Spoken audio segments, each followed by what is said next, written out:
எங்கள் அப்பா வந்து எங்கள் வீட்டை விட்டு திடீர்னு போயிடுறேன். எவ்வளவோ எனக்கு என்னுடைய வந்து வாழ்க்கையில் நான் நிறைய கஷ்டப்பட்டுட்டேன். போகிற சமயத்தில் இந்த வீட்டினுடைய பொறுப்பெல்லாம் எனக்கு அடுத்தாப்போல் 2 யங்கர் பிரதர்ஸ், அக்கா யங்கர் பிரதர்ஸ். எங்கள் அக்கா வந்து தனியாக ஏதோ முடிவு பண்ணி எங்கேயோ கல்யாணம் பண்ணிக்கிட்டான். இந்த ஃபேமிலியை பார்க்க வேண்டிய பொறுப்பு எனக்கு வந்துடுறது கம்ப்ளீட்டாக. எப்படியோ என்ன பண்ணேன்னு எனக்கே தெரியாது. எல்லாம் அவர் தான் என்னை பிடிச்சி அங்கங்கே கையை பிடிச்சி கூட்டின்னு போனார்னா சொல்லணும். இல்லைன்னா எப்படி நான் பிழைச்சேன் எனக்கே தெரியாது.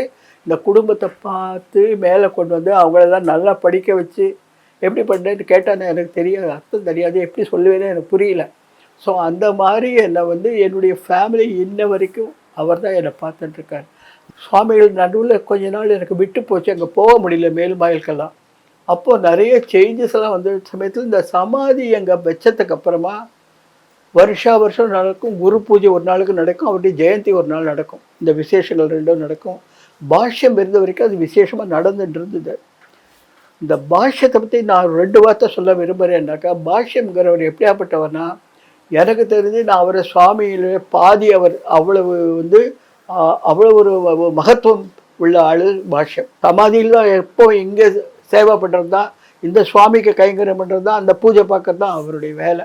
அந்த சன்னதியிலேயே உயிரை விடுறாருனாக்கா அப்படி எப்படியாப்பட்ட பிடிப்பு இருக்கணும் அவருக்கு அந்த குரு கிட்டக்க.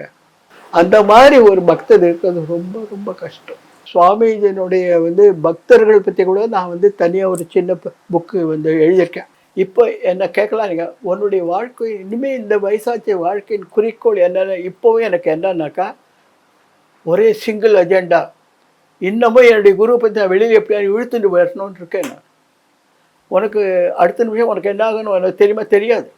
அடுத்த நிமிஷம் என்ன வேணா ஆகலாம் இல்லையா? வயசு என்ன ஆச்சு.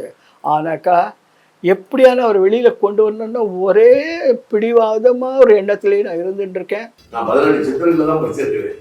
அப்புறம் அங்கங்க சில பேரை பார்த்தது.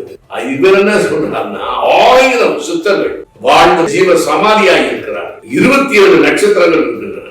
அந்த 27 நட்சத்திரமும் எந்தெந்த நட்சத்திரத்துல யாராரு பிறந்து எப்படி ஜீவ சமாதி ஆனார்கள் ஃபுல் டீடைல்ஸ் நல்லா கொடுத்திருக்கிறார். வரலாறு எல்லாம் அறிவை தேடுகிறவர்களும் ஆன்மீகத்தை விரும்புகிறவர்களும் ஒரு உச்சநிலையை அடைய வேண்டும் என்று நினைப்பவர்களும் இந்த புத்தகத்தை படிச்சா ஒரு பெரிய ஞானக்கண் திறக்கும் என்பதை போல எனக்கு தோன்றுகிறது. அருளாளர்கள் 1000.